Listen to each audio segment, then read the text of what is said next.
Hi, everyone. Great to see you all. We're just going to take about 1 more minute to allow everyone to jump in, and then we will get started. Thank you.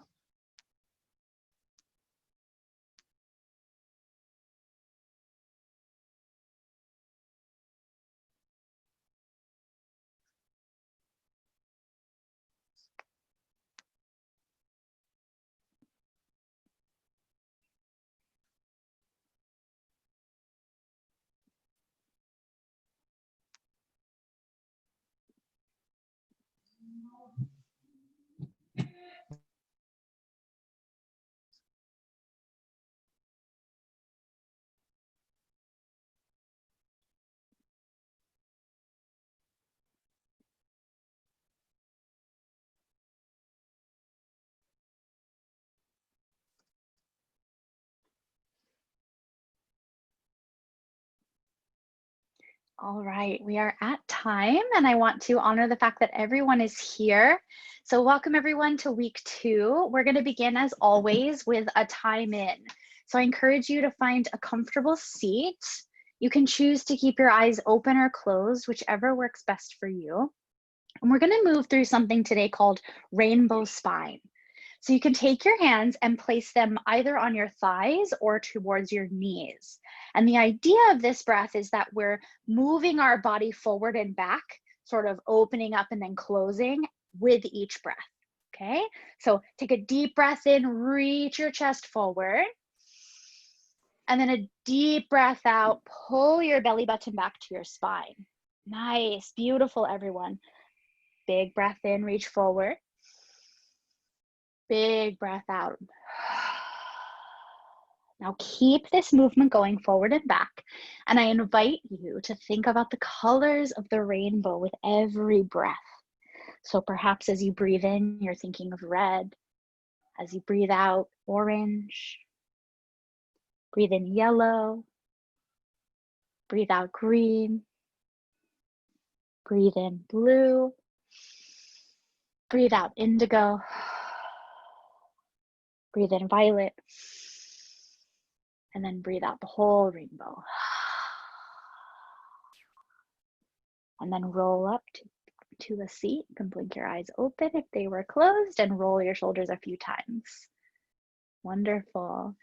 I'm joined today by Bryn Coletta. Bryn, are you there and can hear me? I'm here and can hear you. Thank you. Wonderful. And Bryn is going to guide us through a really wonderful conversation, getting a little bit more into our internal practices. However, right before I switch it over to her, I wanted to share an exciting webinar opportunity that we have coming up this Thursday. Some of you may have already seen the messages or maybe did some browsing on our website, but I wanted to send this link to everyone.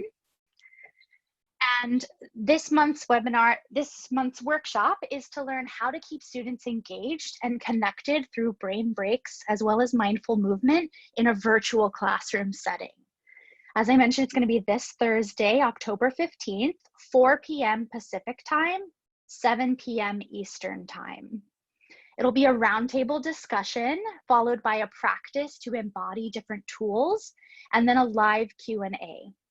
There's also a free toolkit that I will include in this follow-up email, and you can also find it when you sign up for the webinar. One other announcement is that we have a Facebook group for everyone. So I'm going to send this in the chat as well. It's the Yoga Ed Community Facebook group for current students as well as Yoga Ed graduates. Please just note that in order to get accepted as a member, there are membership questions that you need to answer. So once you log in and you send the request, some questions will come up. So make sure that you move through those to get in. Other than that, I will turn it over to Bryn. Thank you. Hey, Harmony. Thanks for having me today. Hello to everyone. For some of you, we've connected before. For some of us, this is our first time connecting. It's a great pleasure to be with you all. And I think that it's always interesting when I come onto this call and how I come onto this call, which is really to dive deep into the internal practice. And I always think that it's helpful to acknowledge and honor like how we got here, which is that I started the work of yoga and mindfulness and working with yoga ed nearly 2 decades ago.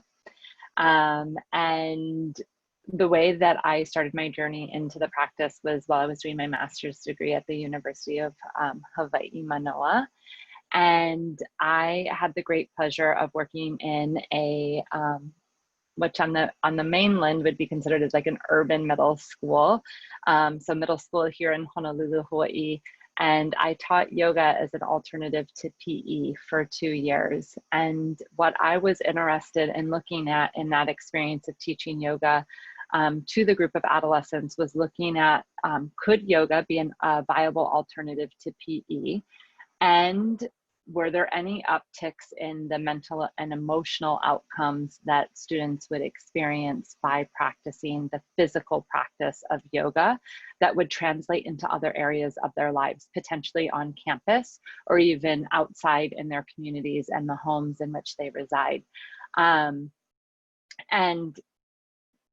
what we know was what I was able to arrive on, which was that yes, yoga was able to improve their physical wellness, and that's in the domains of like strength and flexibility, like the low-hanging fruit of what we can assume. But the harder things to be able to understand is like the mental emotional. So like, were students able to focus better, have better concentration, or were they able to control like their impulsivity that they may have, these sorts of things that fall in the mental emotional domain? And what we were able to see was, yes, there was an improvement in these domains. And one of the things that was really interesting to me, aside from the fact that I really was able to look at the physical, mental, and emotional outcomes that yoga brought to these adolescents that I was working with, but in particular was the social domain. So looking at how like my PE environment was very different than different other environments on the campus. And what I mean by that is the social outcomes. And what I began to understand was that when these students were improving their physical and their mental and emotional wellness, the way that they were in relationship with themselves was also affecting the way that they were in relationship in the school community. So with other students, with other educators outside of myself, even with administration. And that's something that the school principal of the time, Gerald Termai, he was really interested and wanted to discover. And so he began to wonder, Bryn, what would this look like if you actually worked with the classroom educators and you actually took the yoga off of the mat and took it into the chair and shared with them how yoga could improve students' physical, mental, emotional, and social wellness? And like, how would you do this with them? And it was at that time that it really made me reflect on the role of what does it mean to be a yoga educator. And oftentimes the language that I was always called was like a teacher.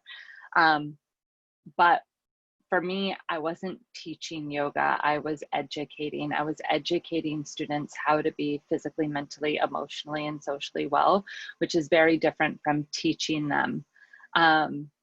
And I'm curious, and I want to open this up as a wonder to all of you. When I say that like I really didn't feel like I was a teacher, I felt like I was an educator. What does that mean to you? What's that differentiator to you? What does it mean to teach versus what does it mean to educate? And why would I say that I really didn't feel like I could hold this title as a teacher, but rather I could hold this title as an educator? And you can, sorry, Harmony, did you open up the chat so that everybody can chat? Cool. Okay, so the chat's open and you can pop it in there. Like, what's the difference? What does it mean to be a teacher? What does it mean to be an educator? And Harmony, do you want to be my narrator for me? That would be great.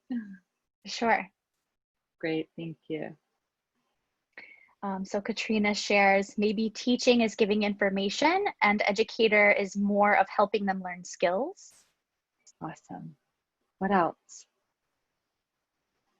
Mary shares, educators raise curiosity and help kids learn through exploring and metacognition. Mm. Lola, this is when they all start coming in really fast. Apologies if I skip over somebody. Lola Sure. shares, educating can be more sharing what you know. Teaching implies you know much more about a topic. Shelton, I'm living teaching in Northern Canada in Nunavut, and the culture is brand new to me. I'm always telling students I'm learning right along with them. I feel like an educator works alongside the students and less teaching at them. Wonderful. Kari, education feels lifelong, teaching seems short-term. Pooja, educator models behavior. Sumoha, teaching can often be minimized to rote learning. Educators respond to students and where they are versus following a set curriculum. Awesome. Thank you, Harmony. So there's really great reflections in the chat. Unfortunately, we're not able to get to all of them, but thank you. And the chat will stay here if you're interested to see what other folks have to say about teaching versus educating. So thank you. I want to share this definition with all of you, which is the role of educators is to observe children carefully, listen to their questions and share their stories, discover what interests them, and then provide them with opportunities to explore these interests further. The children lead the development of the learning environment.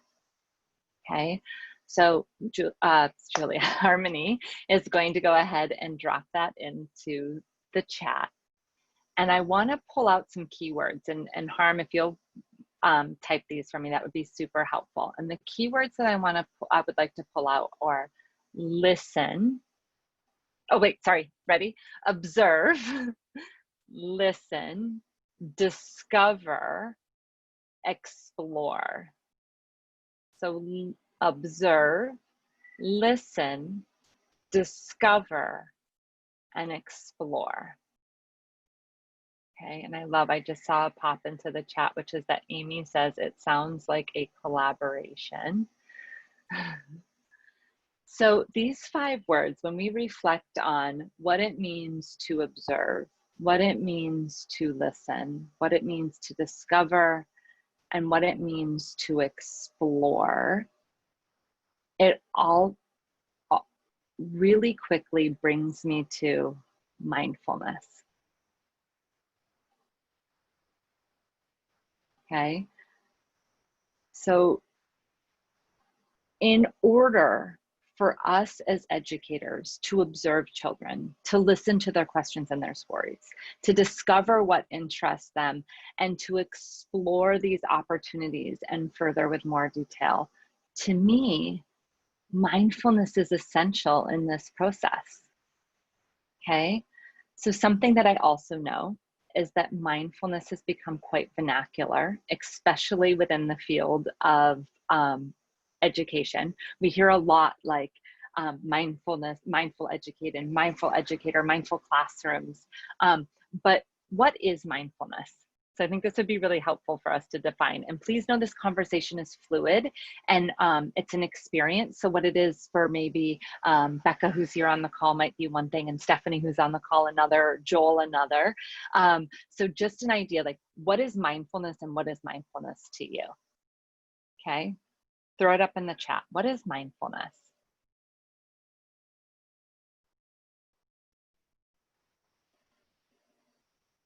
Okay, so Ali says, mindfulness is awareness of what we are experiencing in the present moment. Love it. Jennifer says, being aware. Sumoha says, awareness. Olivia says, mindfulness is being present in the moment. Becca says, it's intentional awareness from a lens of non-judgment. Okay.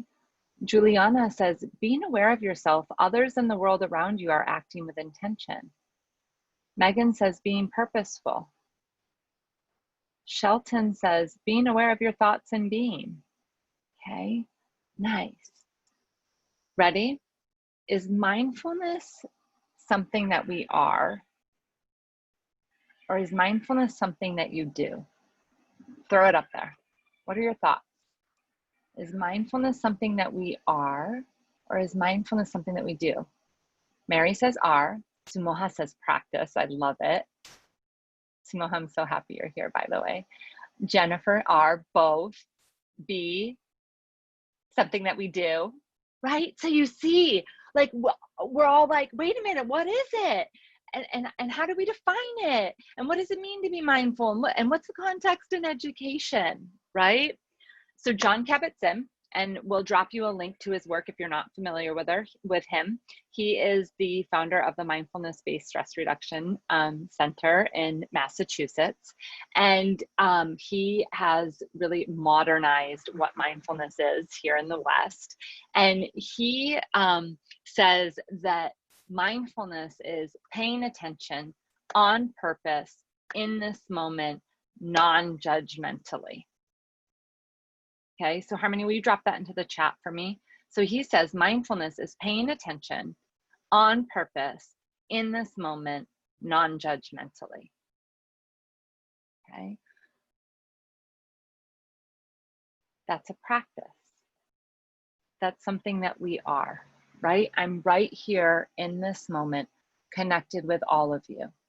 I'm not in the past of like what all three of my kids were doing before I arrived here that got me all stressed and nervous. I'm not in the future of thinking, oh my gosh, when is that door going to fly open and one of them is going to come here and ruin my whole session, right? I'm just right here, right now with all of you, with no judgment of myself, of anybody, just right here. So mindfulness is this practice of just being right here in this moment. And in yoga, we refer to this, mindfulness refers to it often as like the monkey brain, being in the past, being in the future. In yoga, you may have heard like the chitta vrittis, the little thinking, the little thoughts that consume us, that distract us, okay? But when we think of mindfulness, it's this practice, it's this state of being, okay? And there are many ways to do mindfulness or practice mindfulness. That's where we get this actionary of wanting to say it's the doing part, which is maybe it's that yoga pose that you hold like in your hot, sweaty yoga class for 5 minutes, when all of a sudden all you can think about in that moment is like, oh my goodness, my arms are going to fall off. You like suddenly forgot about your bad day or what you were going to have for dinner after, right? Or maybe it's like when you're sitting there knitting and you get so into the pattern making, or maybe it's when you're surfing and you drop into that wave and you feel the drop and you feel the sound of the ocean behind you, okay? So I want you to reflect right now. When is the last time you had a moment of mindfulness? When was it? Throw it up in the chat. What was something you did that you were just completely and perfectly, well, imperfectly, I don't think there's perfection here, in that moment? Yesterday, hiking, cooking, doing yoga, teaching, yes. On a hike with my dog, running, yes, I feel that, runners, hiking, picnic, gardening, walking, yes, reading. Okay. I often have mothers say childbirth, if there's any mamas here. Okay, the moment my child was born, playing with my kids, okay, cuddling, teaching yoga, playing catch with my kids, okay? So I think something that's really important is that mindfulness is something that we all have potential and possibility to do. It can't be monetized. It's actually not a commodity. It's not something that we can buy, unfortunately. I always joke, I'm like, well, if we could like go to the gas station and fill up on it, I mean, I'd pay like $50 a gallon, right? Okay, so we all have this ability. And I think it's really important when we think about this, bringing this all back together to us, like, what is our job? What is our intention of coming here to learn how to teach yoga to children, to teens? It's our responsibility, our role to become educators, to observe children carefully, to listen to their questions, to discover what interests them, and the opportunities to explore these further and let them lead the environment. And in order to do all of those things, we need to be present in this moment without judgment, right? So it's this constant offering as educators, as teachers, to be mindful. And this starts with us.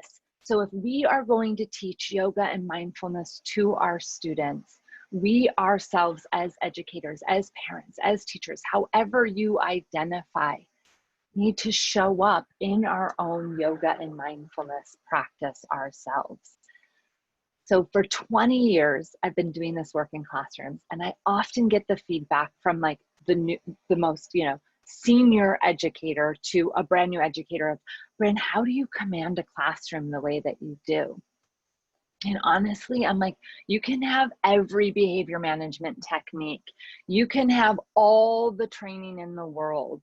But if you're not embodied in your practice, that's when the wheels fall off in the classroom, so to speak, is when my own wellness isn't there. Right? Like I am a reflection of my classroom and taking that ownership. I am a reflection as a mother of 3 children of my children's behavior often, right? So taking responsibility for ourselves is the #1 most important part of this practice of working with children and teens, okay?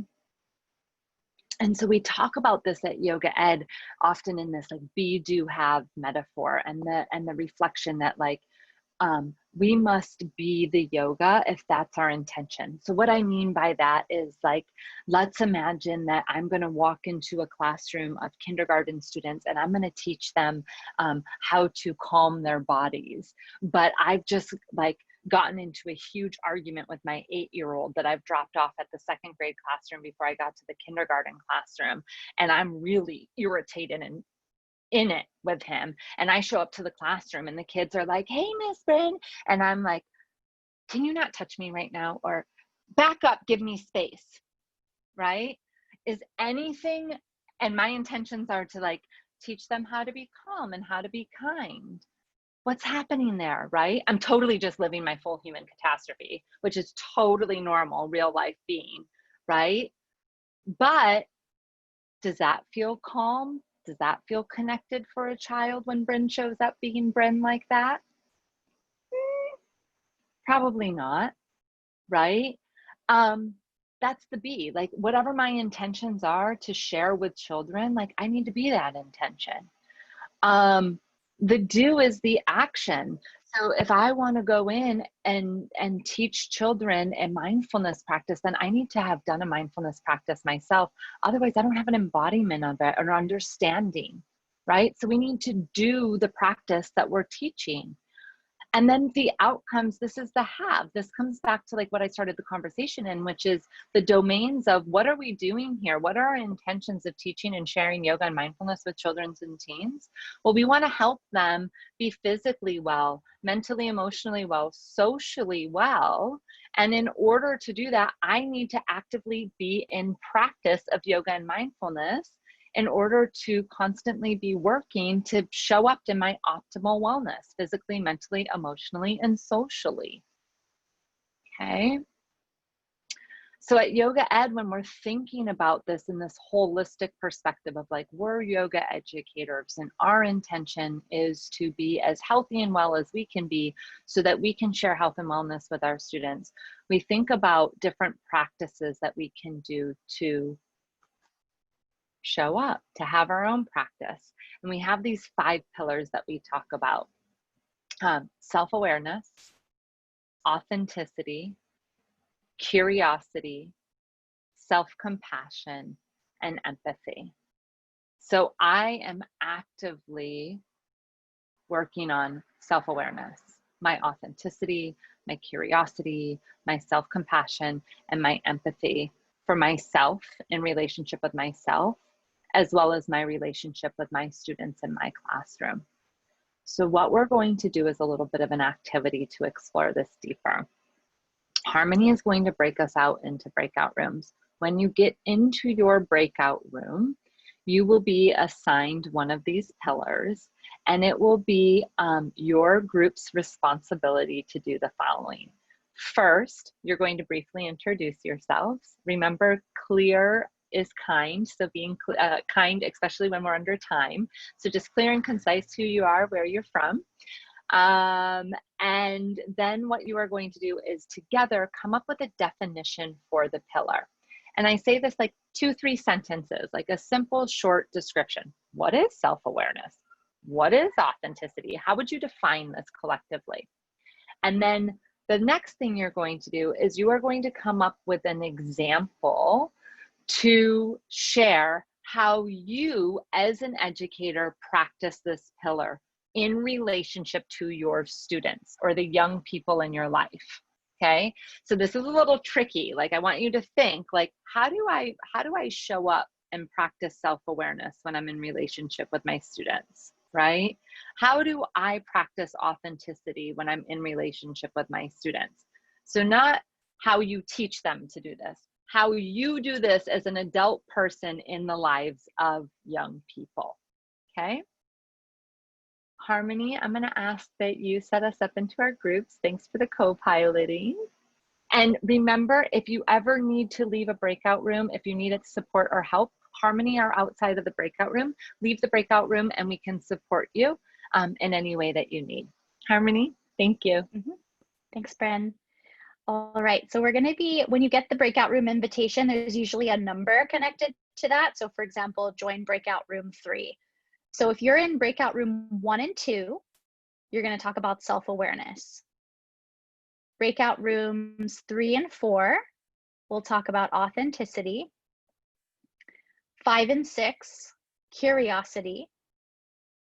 7 and 8, self-compassion. And 9 and 10, empathy. Okay, awesome. And Bryn, can you remind me how long they have?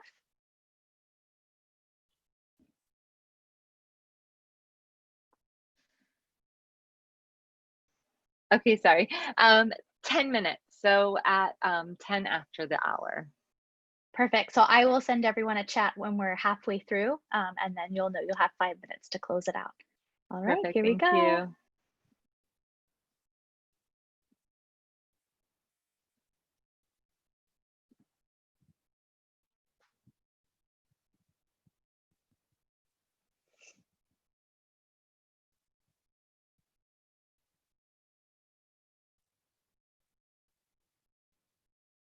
Yay. Perfect. Looks like everyone was able to get in, no problem. Perfect.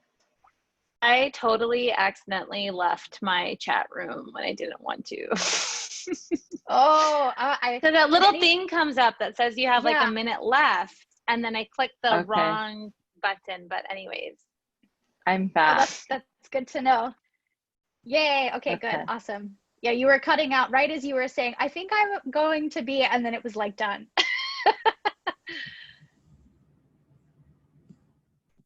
Okay. Thank you.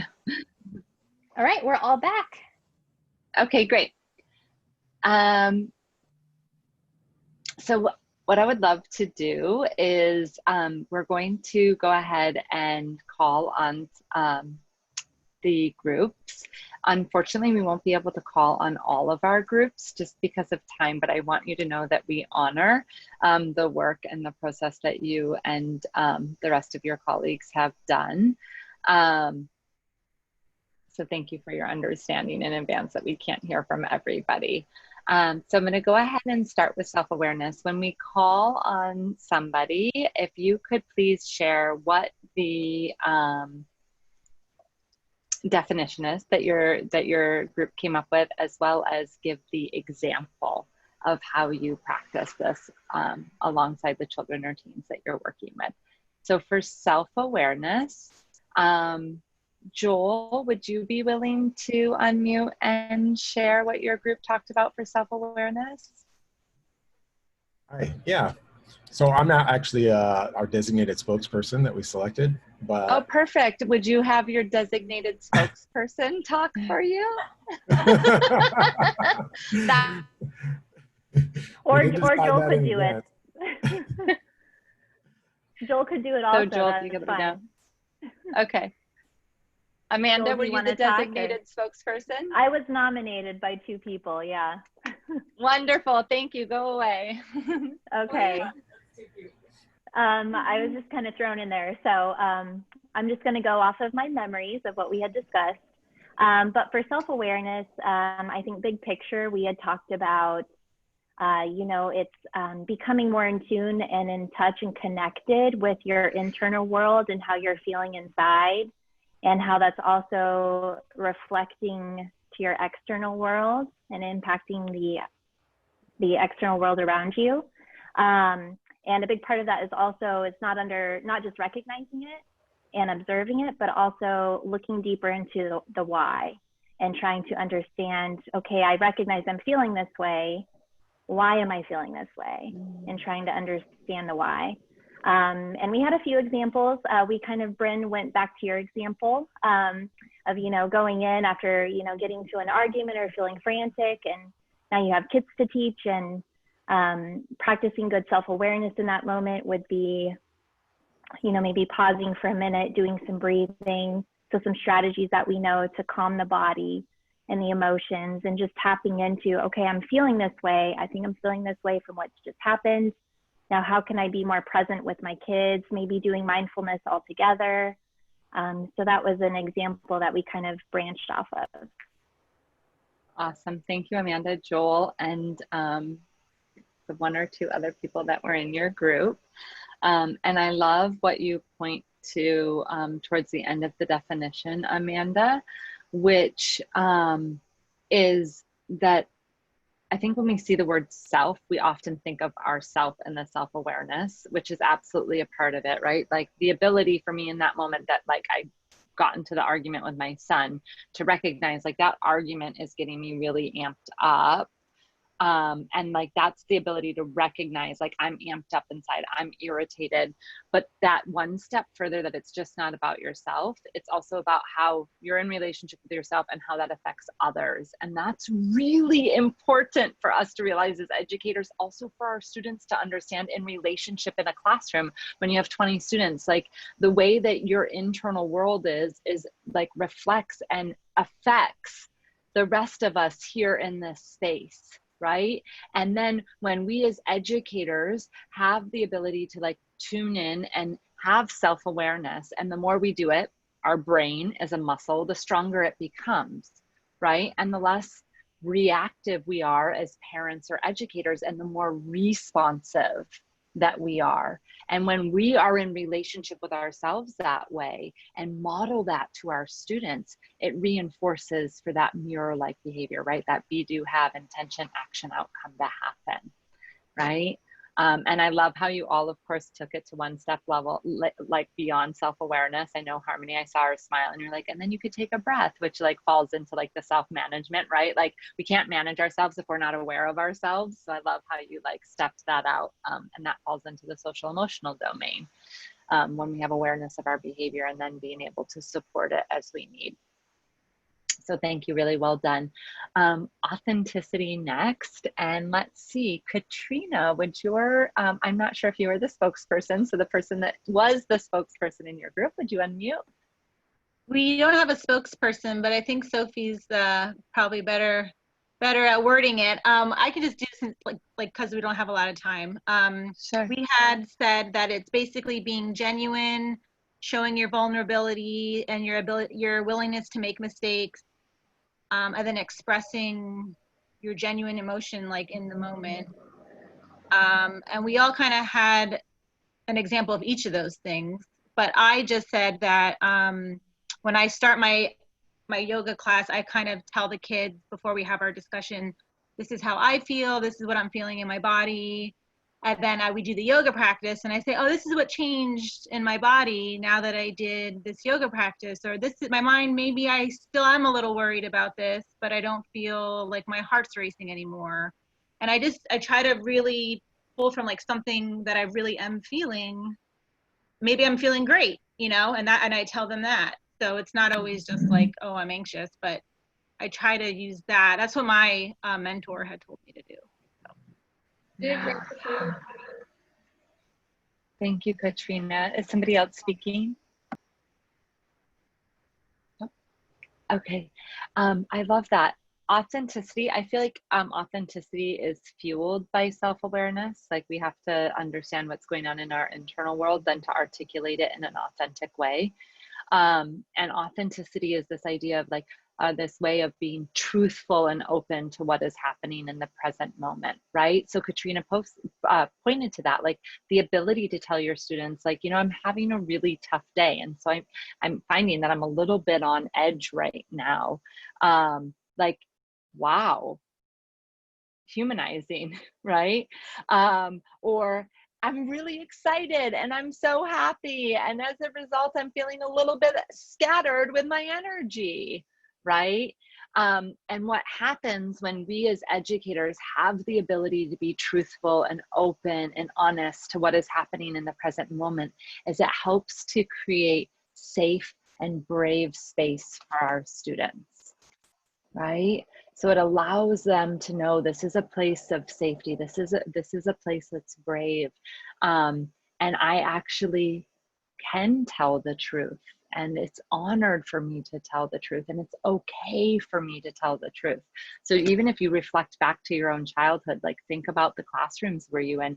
Did you actually like feel in relationship with your teacher in a way that you could be truthful? Right? And think about like, had you been in a space that you could have been truthful and open, how would that have changed for you? Right? Wonderful, thank you. The next one that we have is curiosity.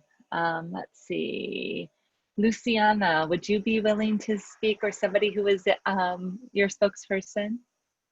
Hi, hello. Well, Hi. we were four of the group, Denise, Stephanie, and Joanne. They may have the best definition of curiosity, but I'm going to share the principal things we discussed together. There's the wonder to explore without the restriction, without no consequence. It's to discover, to explore. If we have to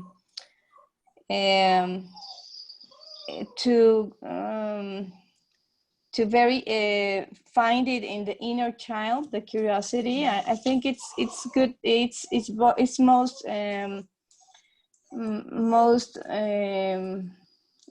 the curiosity is something that is most easy to find in kids, maybe 3, the little kids that likes to explore. But what happened with us when we are adults?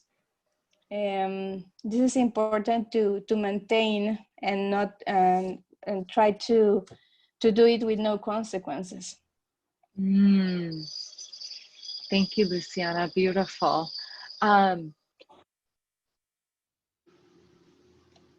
Like, I feel like curiosity fuels like mastery in the field of education, and that it allows us to approach our work with curiosity and explore areas for opportunity. I know, like, as we become tenured as parents or as educators, it can be easy to get into your routines and know your things that work and kind of get into that autopilot mode. But when that happens, sometimes we're missing what's right in front of us, right? It's like going back to the practice of mindfulness. And so when we lean into this, like, I'm this commitment to curiosity. It allows us to reflect how we're in relationship with ourselves as well as with our students. And so I even talk about this as simple as like when you create a lesson plan, right? Like you as the educator might be like, I'm putting together this lesson plan. It's the perfect lesson plan about focus and concentration.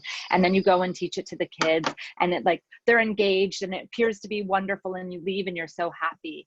But how did they feel? Like, how do you feel? Right? So stopping at the end and being like, how did that lesson plan actually go? Like taking the pause, walking through it.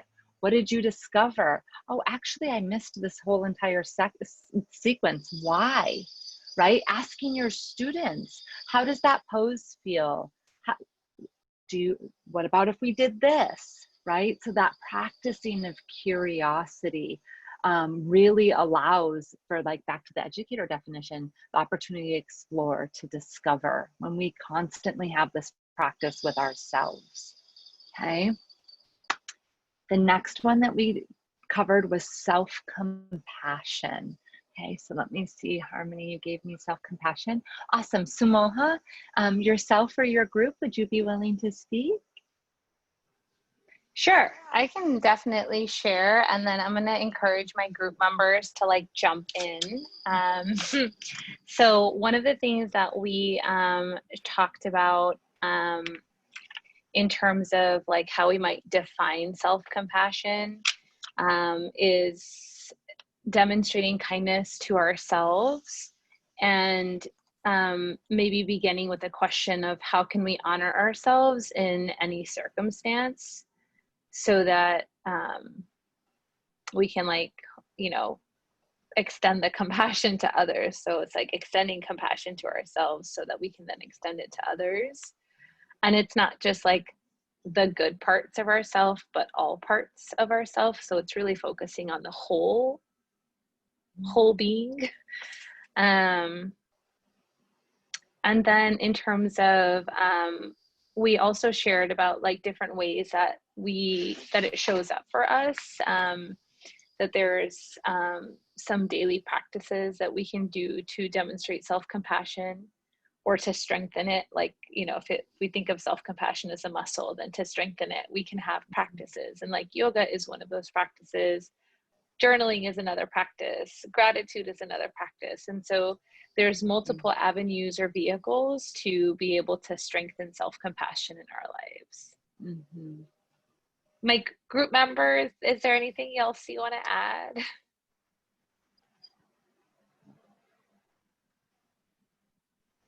I see thumbs up, so I think they're in support. Sumoha, thank you so much.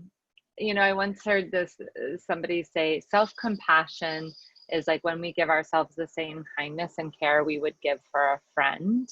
And I think like this always ties me back, having been an educator and knowing like the attrition rate of teachers in America is like 17%. And like, I always wonder how much of that is just from like the burnout and the inner dialogue of like, I'm not good enough. This is so hard. I can't do this. And it like, that's real. And so I often think like sometimes we think of like self-compassion and like the growth, like in the big way, like, oh, I did something a long time ago and I'm gonna like hug that old self for what I did. But it's like also the micro moments of finding self-compassion. So like, I'm going to share with you in a moment of authenticity. It's Indigenous Day and I wanted to do a land acknowledgement when we first got on, but I have 3 kids also at home and I'm like trying to sort them all out. And I got all flustered before I got on and I was nervous and I just got off to the start. And then I was like, I can't believe that I just like was so dishonoring of the lands in which I live on. And then I was like, oh, Bryn, like you're doing the best that you can, right? Like that moment of like ceasing that like inner dialogue, because how does that show up to all of you when Bryn's in like this, like, you know, self betrayal mode over this little teensy thing that happened. And it brings me to like non-judgment, right? Like, so I'm like judging myself. And when I get so judgmental in my internal world, how does that come to my external world when students are talking to me and then that dialogue turns on and my judgment's getting in the way of what they're saying to me? Right? Ties back to the mindfulness. But the more I can find compassion, micro moments, macro moments, the more I can quiet that judgment, the more free it allows me to be in relationship with myself and others, right? So thank you, Samoha and team. The last one that we have is empathy. What does it mean to practice empathy for yourself and in relationship with young ones in your lives? Let's see. Ali Wong, would you be willing to share? Hi. Yes, I wasn't our nominated speaker, but I can absolutely share as well. Awesome, thanks. Yeah, so we said empathy, and I find this one almost a little bit more challenging to define. Defining sympathy versus empathy, and we said it's the shared experience of another's feelings and understanding of kind of where they're coming from, so that you can respond or react accordingly, or modify something as needed. And we did mention like giving someone the space and time to share themselves so that you can also really get into their shoes. And something that kind of just came to me now is that empathy, I feel like, is just like the end of the 5 of them. You kind of need all the other 4, like the awareness and curiosity, to have the compassion for someone's authentic experience, to be empathetic for them, if that kind of makes sense. So that's what we said about empathy. And if anyone else in my group wants to add anything, that's great. Anybody else in Allie's group want to add? So thank you, Allie. I love that you're on to Yoga Ed, and absolutely, it's like an unfolding here. Like one walks into the other, and empathy landing us. And I love how you so beautifully said, like when we take the time, it allows us to put ourselves in someone else's shoes, right? And I think about this in relationship, like let's say that you have a group of 20 students, and your student walks in and they've told you, you know, that one of their favorite animals that they had, like maybe it's their pet fish, died the night before, right? And then you've got 20 kids going on, and like a common thing might be like, oh, I'm so sorry, right? And then you like move on, and that's like the more sympathetic response, right? But what about just that pause? Like, oh, I'm so sorry, your fish passed away. What was your fish's name? How long did you have your fish? Right? How does that feel for that child? Just think about that different experience, right? Taking that pause, taking that moment. And that comes back to this practice of mindfulness, right? The ability to let go of the external, of what happened in the past, being in the future, and just be in this moment, and then allowing space to be in relationship, to put yourself in their shoes, right?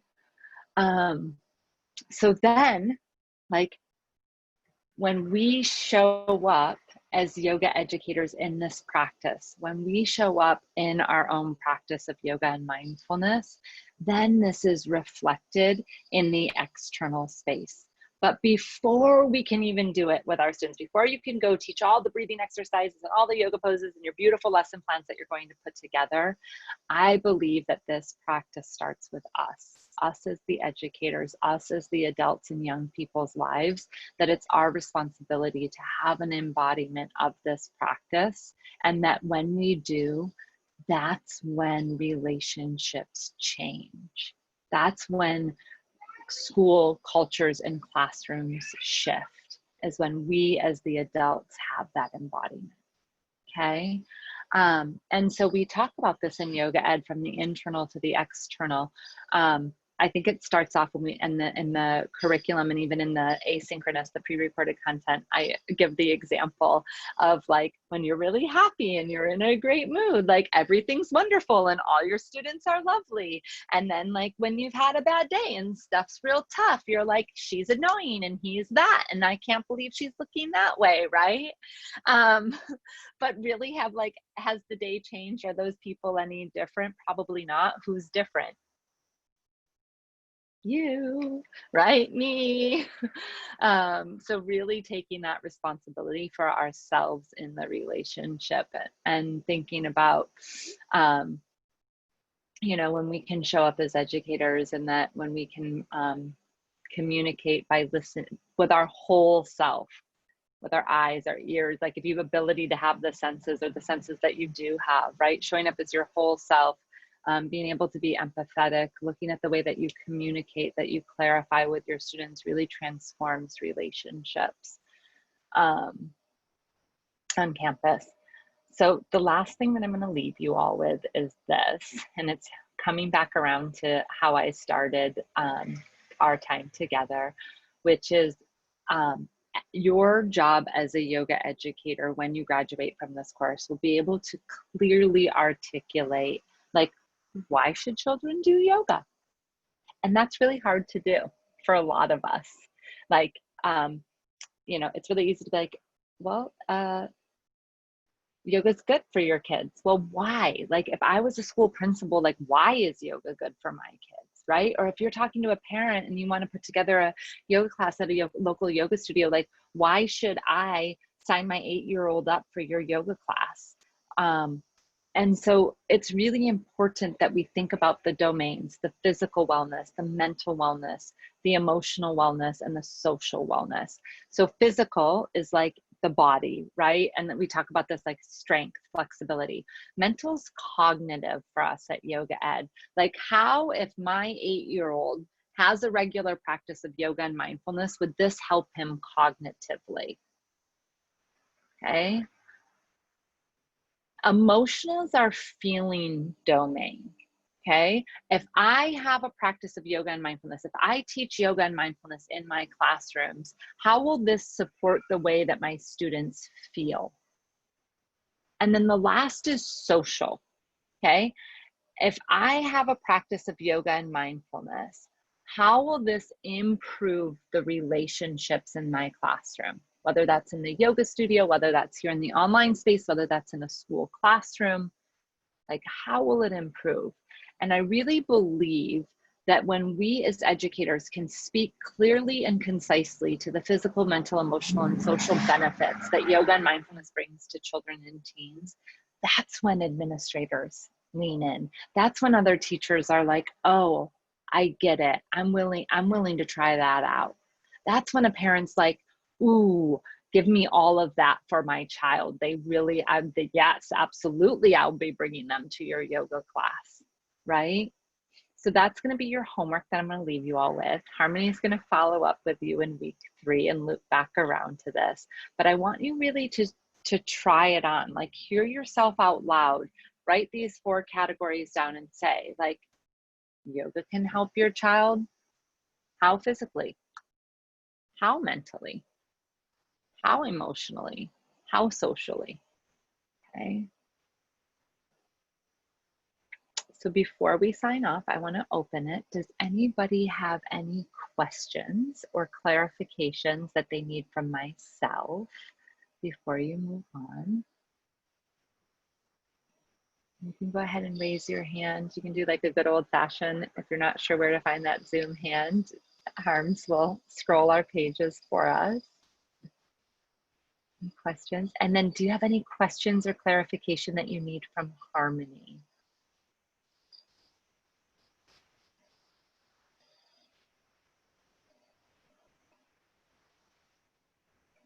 It looks like Jennifer Jones has a question. Maybe I just haven't read the email, but you mentioned at the very beginning of class that there was going to be a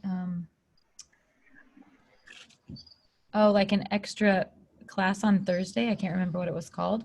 Where can I find that link or information? Sure.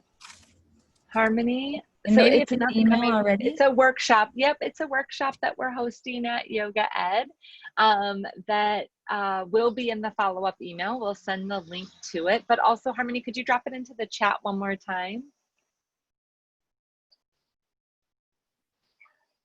Perfect. Thank Just drop you. that in. Yeah. Great. And Eliza Riley? Question? Hi. Hey. I'm doing the accelerated track, so I think I have another day or two to get the lesson plan homework done, I'm hoping, because I'm not finished. I found it very challenging for me, and I guess my question is that normal? I think it's the part of teaching to littles that I don't do generally. I found that really a little bit terrifying, and I'm wondering if that's normal, and will that get easier? So I can speak to some of this in Harmony. So Eliza's working and she'll get to you soon. Harmony oversees your homework. And I speak to this typically in terms of like comfort zones, Eliza, like the 3 zones, and like the center zone is like your heart zone, like where you're most comfortable. So maybe that's like in your bed or like around your house or in your neighborhood or like with really close friends. And then there's like the second outer loop, which is like your comfort level going to your local coffee shop and like the barista that you see every week and you like have a small talk with, or like maybe one of your colleagues at school or work. And then there's like the outer zone, and that gets into like you're going to Japan for the first time and you get off of the plane and like you're hearing Japanese for the first time and you're like, oh my gosh, how am I going to even get around? And so I'm imagining what you're experiencing is a little bit of that. Like you've gotten off the plane to teach children's yoga and you feel a little bit like in the deep end and you're like, oh my goodness. And so what I always say is like, it takes practice to get into like the second zone or even into the heart zone. And so I think more now than ever is like patience with yourself. And yes, I think everything is normal. If you need to hear me say that. And the truth is that teaching, like making that leap from like the adult world into the children's world, especially if you don't have your own children or you're not actually actively working in the classroom or with young people, certainly can be terrifying or overwhelming. And I think that's all very normal things to have. And like, the more that you do it and the more you hear yourself do it and practice teaching it and get in front of young people, the more comfortable that you're going to get with it. Okay. Yeah. I hope that's you. helpful. Yep. Thank you. Yeah. Yeah. Any other questions? Harmony, is there anything in the chat? No, not at this point. Perfect. So that brings us to completion. Thank you so much, everyone, for your time. I know it's certainly the most valuable thing that we all have, so I appreciate the hour that we've spent together. If you have any questions, don't hesitate to reach out to myself and/or Harmony. We're certainly here to support you all. Thank you so much. Thank you. Bye.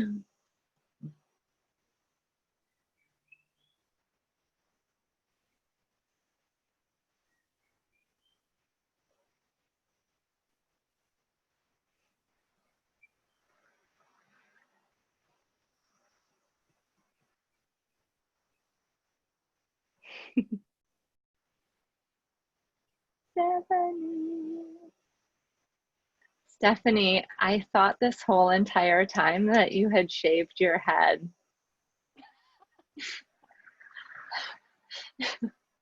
But I see it's just a ponytail. I was so excited. Wait, what?